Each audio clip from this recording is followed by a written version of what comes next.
I know better to ask you to put anything in historical context because you are an in-the-moment person about this stuff, but in the moment, what does it feel like to be in your 8th straight finals, 9th overall? I don't know, I'm a loss for words, but it's a blessing to be able to be a part of the big stage. And this is the biggest stage that you can get in our sport, and that's the finals. It's the Super Bowl, it's the Stanley Cup, it's the World Series, it's the finals, and I've been a part of it for 8 straight years. Do you remember that moment with Tim Duncan after your first finals in 2007 in the hallway? We're going to drive these guys. This is going to be your league in a little while. But I appreciate you giving us this year.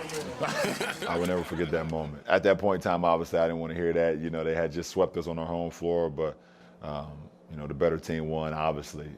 And I was young, but you know, just to be able to go through experiences like I've always talked about, you know, the best teacher in life is experience. So I've been able to experience so much to always to get me to this point. Plus, I mean, that vest you were wearing, we might have to. Yeah. Back fashion was definitely not a huge thing in my repertoire back then. You did have to play 2 Game 7s to get here, including one on the road. So the odds weren't with you that you would necessarily be here. Did you let yourself think at any point, I'm not going to make it? Well, the odds has not been with us all season.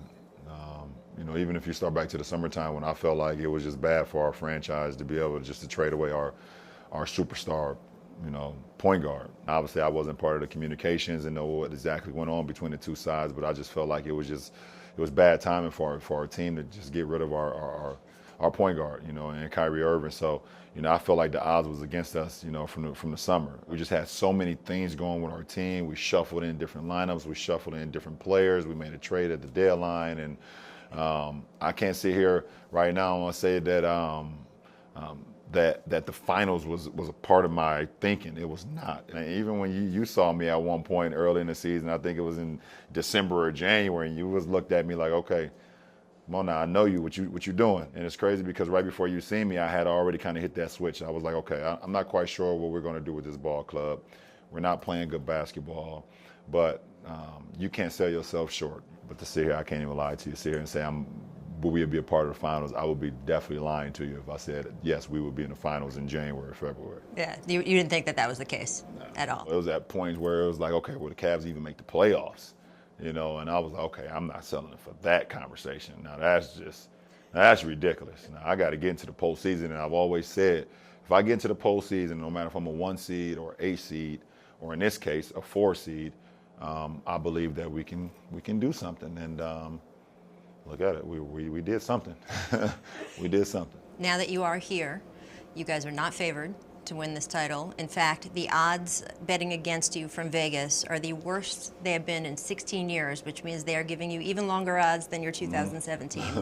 What do you think about that? Well, I mean, at the end of the day, I think how resilient we've been in this postseason. We can lay our hat on that, and we're going to go through some tough times throughout this finals appearance. I know. I just know from being a part of the finals for 8 straight years. I know we're playing this team now for the 4th straight years, how much havoc and how much anxiety they cause, and then just being in the moment, you know, at times. Whatever happens here in this finals, are you comfortable with what it says about you or your legacy or any of that? Well, can I be comfortable? I'm never comfortable. I've gotten better with understanding that conversations are going to be conversations no matter what. You know, and it's so weird in that people kind of categorize like individuality and then team, and then take away one individual and say, okay, well, if you're that good, you should be able to beat that team. You know, and I think a lot of that conversation that bothers me a little bit. But it is what it is. You mentioned earlier in this interview about not wanting Kyrie Irving to be traded. Yeah. You actually made a phone call and said, I don't want this trade to happen. Yeah. Ownership decided to make the trade anyway. Mm-hmm. They decided that part ways with GM David Griffin, which is another thing you said you didn't want to have happen. What is the relationship with you and Dan Gilbert right now?